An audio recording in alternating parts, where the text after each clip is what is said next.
जमातुल विदा यानी अलविदा। साधारण शब्दों में इसे हम विदाई समारोह भी कह सकते हैं। दरअसल जो काफ़ी दिन तक हमारे साथ रहता है, घुल मिल जाता है, कुछ ऐसे काम कर देता है जो यादगार हो, सबके हित में हो, जिसे हम सब काफ़ी दिनों तक याद करते हैं, और फिर एक वक्त ऐसा भी आता है कि उसके जाने का होता है, और वो क्षण खुशी का भी हो सकता है और बहुत कुछ सोचने समझने का भी और गम का भी हो सकता है। दूसरी बात, जो कोई अपने सर्विस से रिटायर होता है, अक्सर हम देखते हैं अपने समाज में, और जब लास्ट वर्किंग डे यानी कि अंतिम कार्य दिवस में उसकी विदाई होती है तो उसके कार्यों की समीक्षा होती है, सराहना होती है,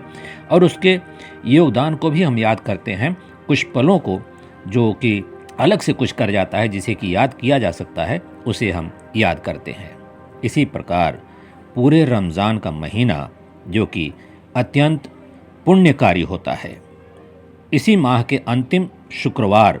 यानी उस माह के अंतिम जुमा में सब इकट्ठा होते हैं, नमाजें होती हैं, और तब तक तराबी यानी कि विशेष नमाज का ख़त्म हो जाता है, उसका समापन हो जाता है, और इसी जुमे को हम जमातुल विदा कहते हैं।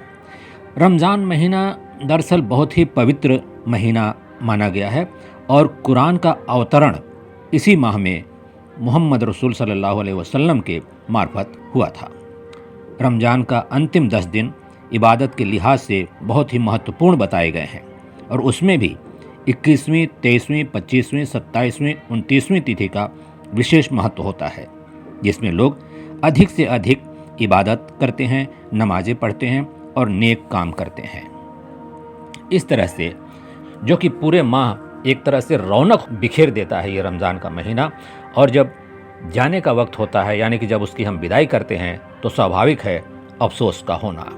इसी तरह से हम अधिक से अधिक दुआएं और दरूद सलाम के साथ हम विदा करते हैं इस जुमे के दिन, माह के अंतिम जुमे के दिन, जिसे हम जमातुल विदा कहते हैं। साधारण शब्दों में ये है जमातुल विदा।